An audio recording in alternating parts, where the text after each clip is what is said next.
மக்களை காப்போம் தமிழகத்தை மீட்போம் என்னும் உயர் நோக்கத்தில் மேற்கொள்ளப்படும் எழுச்சி பயணத்திற்காக திருவள்ளூர் மேற்கு மாவட்ட கழகத்திற்குட்பட்ட திருத்தணிக்கு வருகை தந்த புரட்சி தமிழர் எடப்பாடி கே பழனிசாமிக்கு மகத்தான வரவேற்பு. வழிநெடுகிலும் மலர்களை தூவியும் பதாகைகளை ஏந்தியவாறும் அலைக்கடல் என திரண்டு கழக நிர்வாகிகள் மற்றும் பொதுமக்கள் வரவேற்பு அளித்தனர்.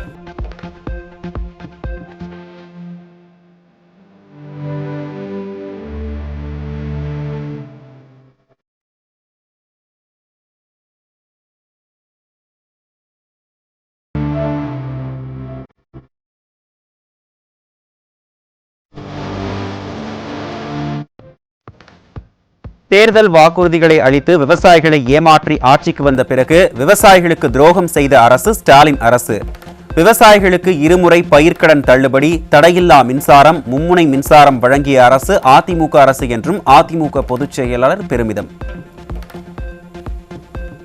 விவசாயி மதிக்காத முதலமைச்சர் இன்றைய முதலமைச்சர் ஸ்டாலின் என்பதை நாம் எண்ணி பார்க்க வேண்டும். விவசாயிகள் விளைவித்த நெல்லை கூட முழுமையாக கொள்முதல் செய்ய முடியாத அரசாங்கம் விடியா திமுக அரசாங்கம்.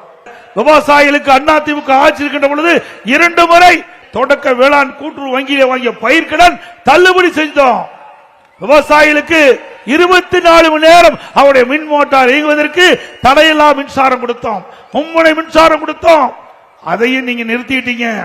ஆக விவசாயிகளுக்கு எந்த நன்மையும் செய்யாத ஒரே அரசாங்கம் திராவிட முன்னேற்ற கழக அரசாங்கம் என்பதை நாம் எண்ணி பார்க்க வேண்டும்.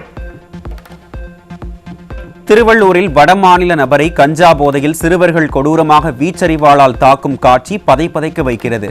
தமிழ்நாட்டில் சிறுமிகள் முதல் பாட்டி வரை யாருக்கும் பாதுகாப்பில்லாத அவல ஆட்சி திமுக ஆட்சி என்றும் அதிமுக பொதுச் செயலாளர் ஆவேசம். எடுத்துக்கொண்டு 4 சிறுவர்கள் துன்பப்படுத்துறாங்க. பிறகு அவர் ரயிலிருந்து இறங்கி நடந்து போகும்போது அவரை கடுமையா கொடூரமாக அந்த வீச்சருவாளால் தாக்கப்பட்டு அவர் துடிதுடிக்க இருக்கிறார். எல்லா வலைதளங்களும் வந்திருக்குது. அந்த காட்சி பதைக்கிறது. சிந்தித்து பாருங்கள். நாட்டு மக்களுக்கு பாதுகாப்பு இல்ல, சிறுமிக்கு பாதுகாப்பு இல்ல, பாட்டிமாருக்கு கூட பாதுகாப்பு இல்லாத ஒரே ஆட்சி அவல ஆட்சி திமுக ஆட்சி. அதிமுக கோரிக்கையை ஏற்று 100 நாள் திட்டத்தை 125 நாளாக மத்திய அரசு உயர்த்திய நிலையில் அதனை பொறுத்துக் கொள்ள முடியாமல் பொய்யான அவதூறு செய்திகளை ஸ்டாலின் பரப்பி வருகிறார். அதிமுக ஆட்சிக்கு வந்ததும் 125 நாள் திட்டம் 150 நாளாக உயர்த்தப்படும் என்றும் அதிமுக பொதுச் செயலாளர் எடப்பாடி கே பழனிசாமி வாக்குறுதி. நம்முடைய கோரிக்கை ஏற்று 100 நாள் வேலை திட்டத்தை 125 நாளாக மத்திய அரசு உயர்த்திருக்கின்றது. அது பொறுத்துக் கொள்ள முடியாத திரு ஸ்டாலின் அவர்கள் இந்த திட்டம் ரத்து செய்யப்படும் என்ற ஒரு பொய்யான அவதூறு செய்தியை பரப்பி வருகிறார். 125 நாட்கள் அண்ணா திமுக ஆட்சிக்கு வந்த பிறகு 150 நாளாக உயர்த்தப்படும்.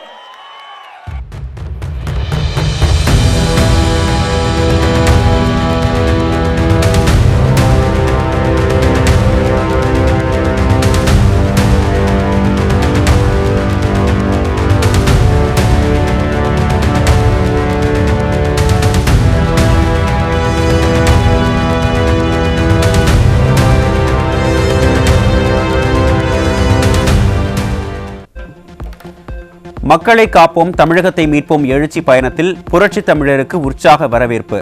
திருவள்ளூர் மாவட்டம் வேடங்கிநல்லூர் பகுதியில் புரட்சி தமிழருக்கு வழிநெடுகிலும் நிர்வாகிகள் தொண்டர்கள் உற்சாக வரவேற்பு அளித்தனர்.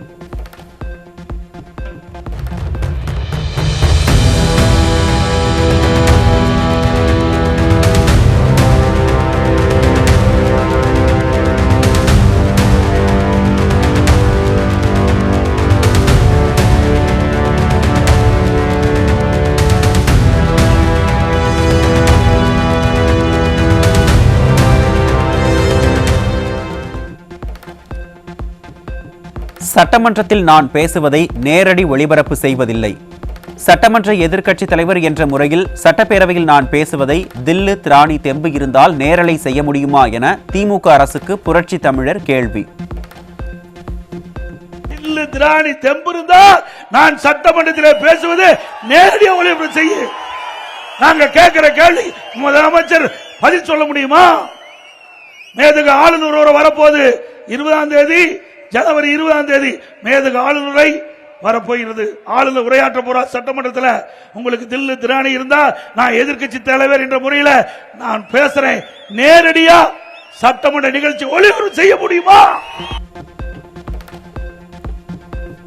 அதிமுக ஆட்சியில் 248 ஆரம்ப பள்ளிகளை துவக்கி இருப்பதாகவும் 117 துவக்க பள்ளிகளை நடுநிலைப் பள்ளியாகவும் 1079 நடுநிலைப் பள்ளியை உயர்நிலைப் பள்ளியாகவும் 604 உயர்நிலைப் பள்ளியை மேல்நிலைப் பள்ளியாகவும் தரம் உயர்த்தப்பட்டது.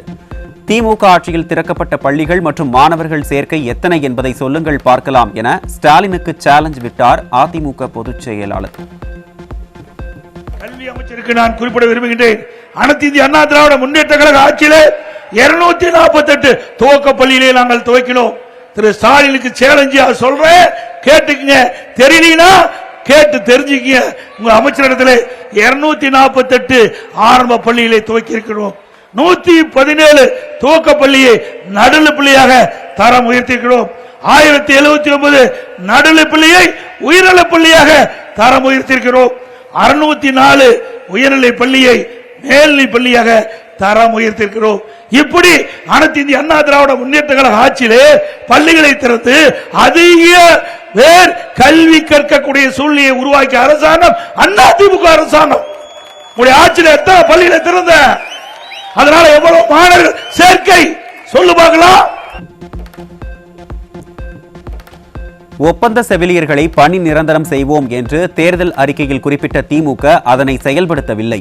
ஒப்பந்த அடிப்படையில் அமைக்கப்பட்ட செவிலியர்கள் அதிமுக ஆட்சி அமைந்ததும் நிரந்தர பணியாளராக நியமிக்கப்படுவார்கள் என அதிமுக பொதுச் செயலாளர் உறுதி. செவிலியர்கள் அவர்கள் ஒப்பந்த அடிப்படையில் பணிபுரிஞ்சிட்டு இருக்காங்க.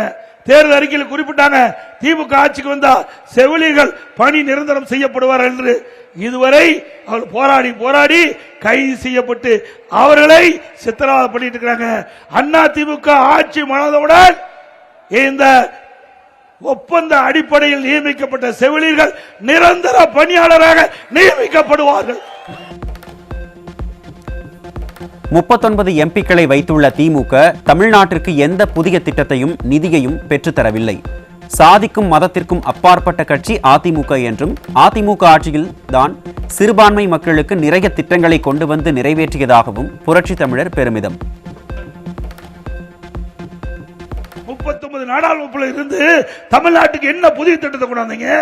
என்ன நிதியை பெற்று தந்தீங்க? ஒண்ணுமே கிடையாது. ஆகவே வருகின்ற சட்டமன்ற பொதுத் தேர்தலில் அனைத்து இந்திய அண்ணா திராவிட முன்னேற்ற கழக தலைமையிலே அமைக்கப்பட்ட கூட்டணி வெற்றி பெறும். அண்ணா திமுக கட்சியை பொறுத்த வரைக்கும் சாதிக்கும் மதத்திற்கும் அப்பாற்பட்ட கட்சி அண்ணா திமுக. எல்லா மதமும் சமமாக பாய்க்கிறோம். எங்களுடைய ஆட்சி காலத்தில் சாதி சண்டை மத சண்டை இல்ல, மக்கள் நிம்மதியாக வாழ்ந்தாங்க. அப்படிப்பட்ட ஒரு நிலைமை அண்ணா திமுக இருந்தது. இன்றைக்கு வேண்டும் என்று திட்டமிட்டு இந்த திமுக ஆட்சியில குளறுபடி செஞ்சிட்டு இருக்கிறாங்க. சிறுபான்மை மக்கள் நம்ப வேண்டாம். அண்ணா திமுக ஆட்சியில் தான் சிறுபான்மை மக்களுக்கு நிறைய திட்டங்களை கொண்டு வந்து நிறைவேற்றி அவர் நிம்மதியாக அவள் வாழ்ந்த பூமி தமிழ்நாடு பூமி அண்ணா திமுக ஆட்சியில். கோவை மாவட்டத்திற்கு திமுக அரசு ஏதாவது ஒரு திட்டத்தை கொண்டு வந்ததாக சொல்ல முடியுமா என அதிமுக முன்னாள் அமைச்சரும் தலைமை நிலைய செயலாளருமான SP வேலுமணி கேள்வி. கோவையில் பாஜகவின் தமிழகம் தலைநிமிர தமிழரின் பயணம் நிகழ்வில் பேசிய முன்னாள் அமைச்சர் SP வேலுமணி திமுக ஊடக வெளிச்சத்தில் ஓடிக்கொண்டிருப்பதாகவும் திமுக இனி ஆட்சிக்கு வர முடியாது என்றும் திட்டவட்டம். கோவை மாவட்டத்துக்கு நான் உள்ளாட்சித்துறை அமைச்சராக இருந்தேன். இன்னைக்கு புறத்துறை அம்மா இருக்கும் பொழுது கிட்டத்தட்ட 12 மாநகராட்சிக்கு 11 மாநகராட்சிக்கு ஸ்மார்ட் சிட்டி திட்டத்தை அம்மா கேட்டு வாங்கினாங்க. பாரத பிரதமர் கொடுத்தாரு. ஏதாவது ஒரு திட்டம் இந்த நம்முடைய கோவை மாவட்டத்துக்கு திமுக ஆட்சி வந்த பின்னால் ஏதாவது ஒரே ஒரு திட்டத்தை சொல்லுங்க, இங்க கொண்டு வந்தா சொல்லிவிட்டு 5 திருவள்ளூர் மாவட்டம் திருத்தணி புறநகர் ரயில் நிலையம் அருகே ஒடிஷா இளைஞரை கஞ்சா போதையில் 4 சிறுவர்கள் அரிவாளால் கொடூரமாக தாக்குதல் நடத்தியது நகர பாதுகாப்பு தோல்வியை வெளிச்சமிட்டுள்ளது. சிறுவர்களிடையே வாக்குவாதம் ஏற்படலாம், ஆனால் கையில் ஆயுதங்கள் கிடைப்பது எப்படி? இதுதான் இளைஞர்களை வழிநடத்தும் திராவிட மாடல் ஆட்சியா அல்லது எந்த கொம்பனும் குறை சொல்ல முடியாத ஸ்டாலின் மாடல் ஆட்சியா என பொதுமக்கள் சரமாரி கேள்வி.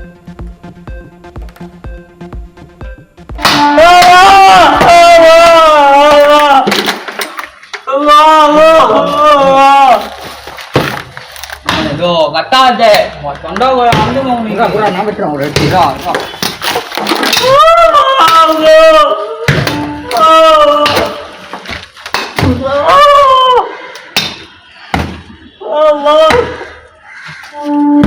Allah. Mama.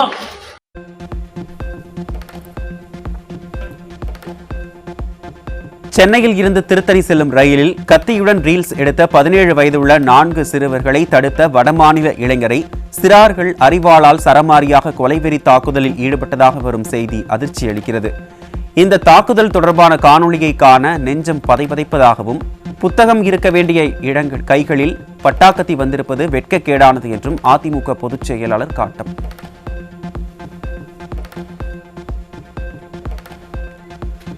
தமிழ்நாட்டை இப்படி ஒரு கொடூர நிலைக்கு ஸ்டாலினின் திமுக அரசு தள்ளிவிட்டதே என்ற கோபம்தான் மேலோங்குகிறது என அதிமுக பொதுச் செயலாளர் ஆவேசம். அரிவாளால் தாக்கிய சிறுவர்கள் கஞ்சா போதையில் இருந்ததாக கூறப்படும் நிலையில் வெறும் 17 வயதுள்ள சிறுவர்கள் கையில் போதைப் பொருளும் அரிவாளும் செல்லும் நிலைக்கு யார் பொறுப்பு? இந்த பொம்மை முதல்வர்தானே என்றும் கேள்வி.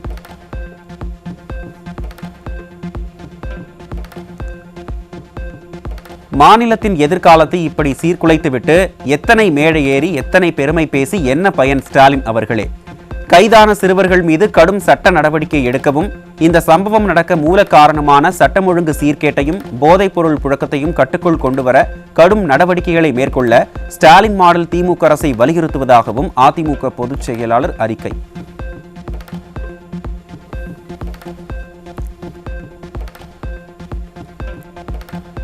திருவள்ளூரில் எழுச்சி பயணம் மேற்கொள்ள பொதுச் செயலாளர் வருகை தருவதை முன்னிட்டு அதிமுக சார்பில் வைக்கப்பட்ட பேனர்களை அகற்றக் கோரி வருவாய்த்துறை மற்றும் ஏவல் துறையினர் அராஜகம்.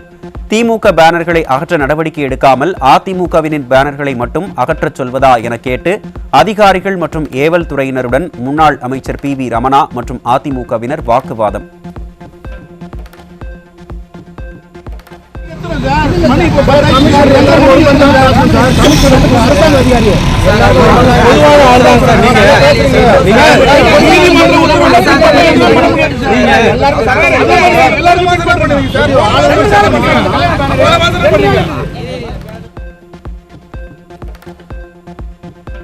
தஞ்சாவூர் மாவட்டம் பாபநாசத்தில் அரசு பள்ளி +2 மாணவிக்கு பாலியல் தொல்லை கொடுத்த ஆசிரியர் போக்சோவில் சிக்கினார். விடியாத ஸ்டாலின் ஆட்சியில் பள்ளிக்கூடங்கள் அப்பாவி மாணவிகளை பாலியல் ரீதியாக அச்சுறுத்தும் கூடங்களாக மாறிவிட்ட நிலையில் துறை சார்ந்த அமைச்சர் எங்கே தூங்கிக் கொண்டிருக்கிறாரா என பெற்றோர் கேள்வி.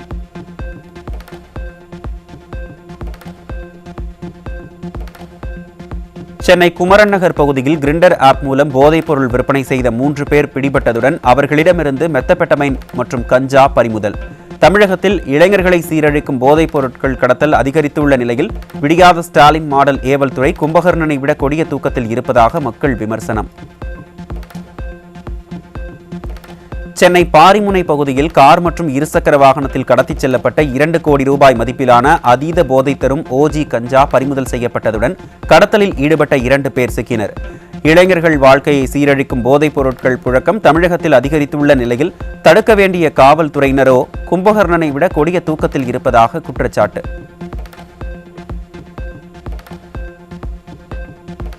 கடலூர் மாவட்டம் புவனகிரியில் விடியாத அரசின் தகரடபா பேருந்து நடுவழியில் பழுதாகி நின்றதால் பயணிகள் அவதி.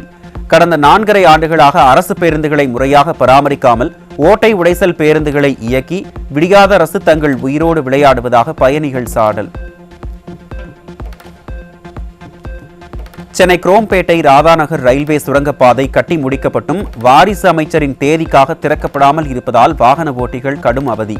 விடியாத திமுகவினர் தங்கள் சொந்த விளம்பரத்திற்காக மக்களுக்கான நலத்திட்டங்களை தாமதப்படுத்தி தங்களை வஞ்சிப்பதாக பொதுமக்கள் குற்றச்சாட்டு. பணி ஓய்வின் போது வழங்கப்படும் பணிக்கொடையை உயர்த்த வேண்டும் உள்ளிட்ட கோரிக்கைகளை வலியுறுத்தி புதுக்கோட்டை, கிருஷ்ணகிரி, தஞ்சை உள்ளிட்ட மாவட்டங்களில் அங்கன்வாடி ஊழியர் மற்றும் உதவியாளர்கள் ஆர்ப்பாட்டம்.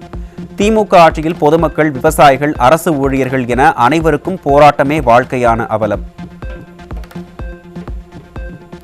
பழைய ஓய்வூதிய திட்டத்தினை அமல்படுத்த வேண்டும் உள்ளிட்ட 10 அம்ச கோரிக்கைகளை வலியுறுத்தி சென்னை, சேலம், சிவகங்கை, மயிலாடுதுறை உள்ளிட்ட பல்வேறு மாவட்டங்களில் ஆசிரியர் சங்கங்கள் மற்றும் அரசு அலுவலர் சங்கங்களின் கூட்டமைப்பு சார்பில் கவன ஈர்ப்பு ஆர்ப்பாட்டம். ஜனவரி 5ஆம் தேதிக்குள் கோரிக்கைகளை நிறைவேற்றாவிட்டால் காலவரையற்ற வேலைநிறுத்த போராட்டத்தில் ஈடுபட உள்ளதாக விடியாத அரசுக்கு எச்சரிக்கை. இதற்குமே இந்த அரசாங்கம் இதுவரை எங்களுக்கு சரியான பதிலையும் சொல்லாமல் இதை அமல்படுத்தாமல் இருப்பது மிகுந்த கண்டனத்துக்குரியதாக பார்க்கிறோம். இது இப்பொழுது ஆட்சியே முடியும் தருவாயிலும் கூட எங்களுக்கு இது வழங்காமல் விட்டால் அதனுடைய விளைவுகள் என்ன என்பதை தயவு செய்து தமிழக அரசாங்கம் கூர்ந்து பார்க்க வேண்டும் என்பதுதான் எங்கள் கோரிக்கை. இன்னும் இந்த ஜனவரி 5க்குள் இந்த கோரிக்கை நிறைவேற்றவிட்டால் காலவரையற்ற வேலை நிறுத்தத்தை நோக்கி நாங்கள் செல்ல வேண்டி உள்ளது என்பதையும் இந்த தருணத்தில் நாங்கள் தெரிவித்தோம். சேலம் மாவட்டம் ஏற்காடு அருகே உள்ள மாரமங்கலம் கிராமத்தைச் சேர்ந்த இளம்பெண் அழுகிய நிலையில் சடலமாக காட்டுப்பகுதியில் மீட்பு. இளம்பெண்ணை துப்பட்டாவால் கழுத்தை நெரித்து கொலை செய்தவர் தேடப்பட்டு வரும் நிலையில் தீய சக்தி திமுக ஆட்சியில் பெண்களுக்கு பாதுகாப்பு அறவே இல்லை என மக்கள் சாடல். தருமபுரி மாவட்டம் மாரண்ட அள்ளி அருகே பட்டப்பகலில் வீட்டின் பீரோவை உடைத்து 20 சவரன் தங்க நகை திருடப்பட்ட அதிர்ச்சி சம்பவம். தீய சக்தி திமுக ஆட்சியில் ஏவல் துறையினர் முறையாக ரோந்து செல்லாமல் ஆழ்ந்த உறக்கத்தில் இருப்பதால் தமிழகம் எங்கும் திருட்டு சம்பவங்கள் அதிகரிப்பு.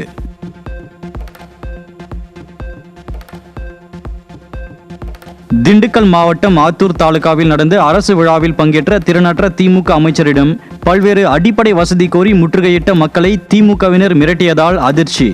அடிப்படை வசதிகளை செய்து தராமல் ஆளுங்கட்சி என்ற திமிரில் பொதுமக்களை மிரட்டுவதுதான் ஸ்டாலினின் திராவிட மாடல் ஆட்சியா என மக்கள் ஆவேசம்.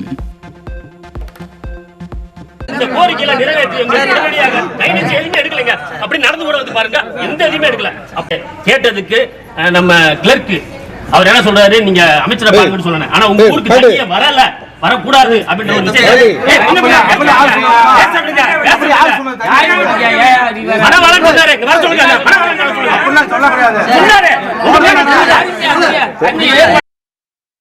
தஞ்சை மாவட்ட ஆட்சியர் அலுவலகத்தில் 10 விடியாத அமைச்சர்கள் முன்னிலையில் 8 மாவட்டங்களைச் சேர்ந்த விவசாயிகள் பங்கேற்ற சம்பா நெல் கொள்முதல் தொடர்பான ஆலோசனைக் கூட்டம். கூட்டத்தில் தேர்தல் வாக்குறுதியை நிறைவேற்றாததை கண்டித்து நெல் கொள்முதல் பணியாளர்கள் முற்றுகையிட்டு வாக்குவாதம் செய்த நிலையில் ஆளை விட்டால் போதுமடா சாமி என தப்பி ஓடிய அமைச்சர் சக்கரபாணி. திண்டுக்கல் மாவட்டம் குஜிலியம்பாறை அருகே 1,70,70,000 ரூபாய் கடனுக்காக 3 ஏக்கர் 70 சென்ட் நிலத்தை போலி பட்டா தயாரித்து ஆக்கிரமித்த திமுக பேரூராட்சி தலைவர். ஸ்டாலின் ஆட்சியில் திமுகவினர் நில ஆக்கிரமிப்பில் ஈடுபடுவது அதிகரித்துள்ள நிலையில் காவல் நிலையம், மாவட்ட ஆட்சியர், முதலமைச்சர் தனிப்பிரிவு என எங்கு புகார் அளித்தாலும் திமுகவினர் மீது நடவடிக்கை எடுப்பதில்லை என பாதிக்கப்பட்டவர்கள் வேதனை. காலி பாட்டில்களை திரும்ப பெறும் திட்டத்தை கைவிட வலியுறுத்தி நாமக்கல்லில் ஆர்ப்பாட்டத்தில் ஈடுபட்ட டாஸ்மாக் கடை ஊழியர்கள். டாஸ்மாக் ஊழியர்கள், செவிலியர்கள், ஆசிரியர்கள் உள்ளிட்ட பல்வேறு தரப்பினரின் போராட்டத்தால் தமிழகமே போராட்ட களமாக மாறியுள்ள அவலம்.